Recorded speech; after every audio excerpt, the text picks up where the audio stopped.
Donald Trump tries to govern as if he was elected by the majority of the American population. He likes to govern as if he has a mandate. Well, you know what? Rahm Emmanuel yesterday pretty much put him in his place. Check this out.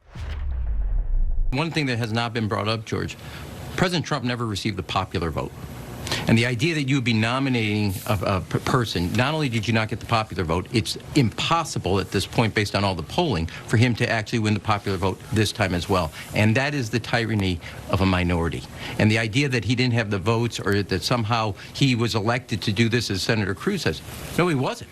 He never even received the popular vote for this effort. And this proves to me, once again, when you look at Mitch McConnell, you look at Lindsey Graham, what they said, it's what I've always said about Republicans from Washington. They're firm in their opinions. It's their principles they're flexible on.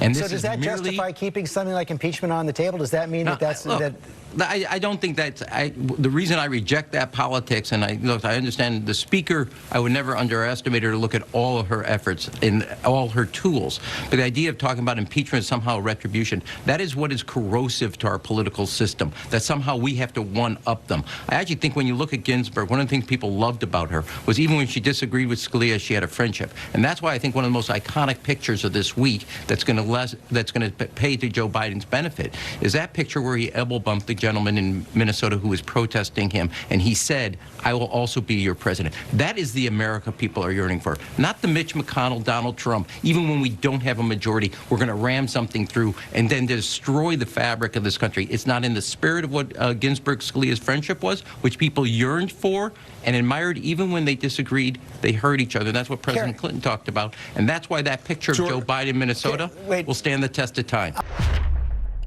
Now, we have to remember this.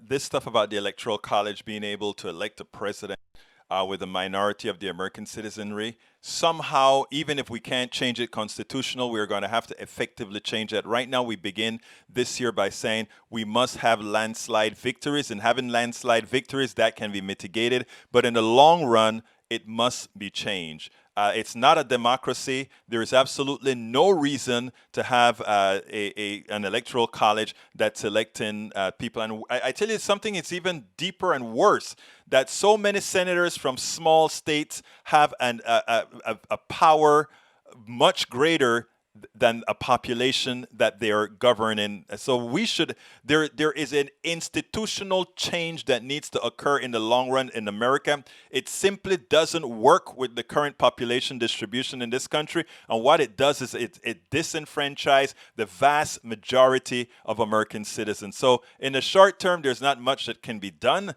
But in the long term, we're going to have to start thinking about processes so that we don't have this small amount of people that don't have the welfare of most Americans in their grasp. We have to find a way to ensure that what we get is a true democracy.